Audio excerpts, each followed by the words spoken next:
కుటుంబంలో సంతోషం ఉండాలి అన్నా, మీరు పనిచేసే చోట సమాధానం ఉండాలి అన్నా, సంఘములో ఐక్యతేనా, వీటన్నిటికీ ఒకే ఒక్క లక్షణం, అదే దీన మనస్సు అనేది. ఆ ఒక్కటుంటే సంఘం ఒక్కటవుతుంది.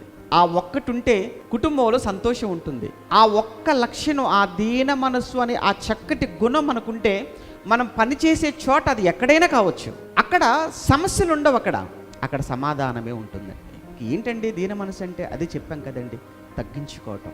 నేనే గొప్ప అనేటువంటి ఆ ఆలోచన పొరపాటును కూడా మన మనసులోకి రాకూడదు. వచ్చింది అని అంటే అక్కడ కుటుంబంలో సంతోషం ఉండదు, సంఘంలో ఐక్యత పాడైపోతుంది.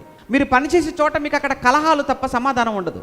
ఒకవేళ ఈ ఒక్క లక్షణం అందరూ అలవాటు చేసుకుంటే బ్రతికే కొద్ది కాలం, బ్రతికి 60 ఏళ్ళు 70 ఏళ్ళు సంతోషంతో ఈ జీవితాన్ని మనం ముగించుకునేటువంటి ఒక మహత్తర భాగ్యం ఉంటుందండి. చెప్పండి, జీవితాన్ని సంతోషంతో ముగించుకుందామా, సమాధానంతో ముగించుకుంటే బాగుంటుందా, ఐక్యంగా ఉండి ముగించుకుంటే బాగుంటుందా? కలహాలతో, గొడవలతో, అల్లర్లతో, కొట్లాటలతో, కేసులు అనుకుంటూ, పంచాయతీలు అనుకుంటూ, సమాధానం లేక రోగాల బారిన పడిపోయి అప్పుల పాలైపోయి ఏంటి బాధలన్నీ?